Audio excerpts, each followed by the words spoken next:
पुरानी 25 साल पुरानी बातें मत दिलाओ। तुम्हारे यहाँ में एक वैसी मामले में उलझे हुए हैं, एक ना करता गुनाह की सजा मैं पा रहा हूँ। हर 10-15 दिन के बाद मैं आपकी कोर्ट को कचहरियों के चक्कर लगा रहा हूँ। मुझे उसी रंजिश की सजा मिली है, वरना तुम चाहते तो 2 दिन के अंदर ये मामले हल कर सकते थे।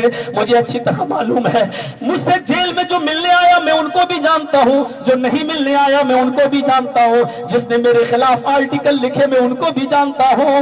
मुझे अच्छी तरीके से मालूम है, मेरी बीवी मुझसे मिलने आती थी, मेरी माँ मुझसे मिलने आती थी।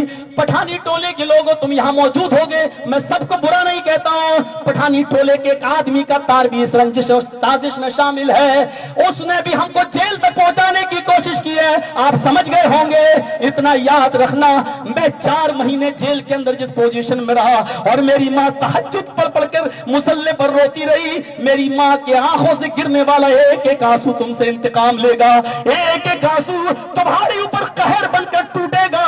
मेरी माँ की जो है तहज्जुद में पढ़ी जाने वाली दुआएं इंशाअल्लाह रंग जरूर लाएंगी। इतना याद रखना, मुझे मेरे बीवी और बच्चों से दूर करने वालों तुम कभी खुश नहीं रहोगे। मैं तुम्हें बद्दुआ नहीं दे रहा हूं, मैं सिर्फ इतना कहना चाहता हूं, जो दुनिया में दूसरों के लिए कुआं खोदता है उसके लिए भी हजारों कुएं खुदे हुए होते हैं। आज तुमने एक झूठे केस के अंदर मुझे फंसाया, जबकि तुम्हें अच्छी तरीके से मालूम है कि जिस इलाके की वो लड़की है दूसरा मौलवी उसको लेके जा रहा है। यही टाटा सोमो पर वो बुक होती है और यहाँ के 4 व्हीलर पर बैठ कर दूसरे मौलवी के साथ इटावा जाती है। 4 दिन वो इटावा में दूसरे मौलवी के साथ रहती है, 4 दिन तक वहां रहती है और एक बार नहीं 4 बार वो लड़की इटावा के अंदर जाती है और उसी मौलवी के घर रुकती है। मेरे भाइयों, इतना याद रखना, इतनी सफाई मुझे जरूर कहना थी। मैं आपको अपना कल्चर बता देना चाहता हूँ और ये तहजीब बता देना चाहता हूँ कि मामला दूसरों के साथ हो, लेकिन किस तरीके से मुझे उलझाया गया है इंशाअल्लाह उसकी अदालत में देर जरूर है लेकिन अंधेर नहीं।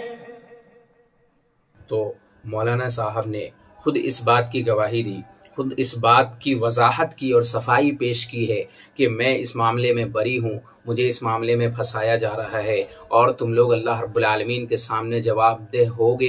अल्लाह की बारगाह में जाकर तुम्हें सवाल का जवाब देना पड़ेगा कि तुम किसी के खिलाफ प्रोपेगेंडे कर रहे थे, किसी को जानी कह रहे थे और किसी के खिलाफ इस तरीके की बातें कर रहे थे।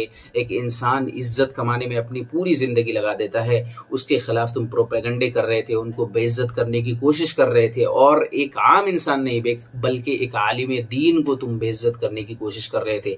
अल्लाह रब्बुल आलमीन की बारगाह में ऐसे लोगों को सवाल का जवाब देना पड़ेगा। और आपको मालूम होना चाहिए कि हद क़ज़फ़ ये है कि किसी के ऊपर आप बहतान तराशी करते हैं और आपके पास गवाही मौजूद नहीं है, आप किसी को ज़ानी कह रहे हैं, आपके पास 4 गवाह मौजूद नहीं हैं, तो आपको 80 कोड़े मारे जाएंगे। आप किसी को अगर ज़ानी कह रहे हैं तो आपके लिए लाजिम और ज़रूरी है कि आपके पास 4 गवाह मौजूद हो। इतनी सख्त वईद है ऐसे लोगों के सिलसिले में जो किसी के ऊपर बहतान तराशी करते हैं, इल्ज़ाम तराशी करते हैं। लिहाजा हमें इस बात को समझना चाहिए कि आज के हालात को हमें मद्देनज़र रखना चाहिए कि एक बड़े आलिम दीन हैं, वो हिंदुस्तान के आलिम दीन हैं और बड़े लेवल के आलिम दीन हैं, इनके खिलाफ लोग प्रोपेगेंडे कर रहे हैं और उसमें हम उनका साथ दे रहे हैं, उसमें हम गैरों की पुष्ट पनाही कर रहे हैं। लिहाजा इन चीज़ों से बचने की हमें ज़रूरत है। अल्लाह रब्बुल आलमीन मुसलमानों को सही समझ अता फरमाए। अल्लाह रब्बुल आलमीन मुसलमानों की इज़्ज़त व आबरू की हिफाजत फरमाए। आमीन। वस्सलामु अलैकुम व रहमतुल्लाहि व बरकातुहू।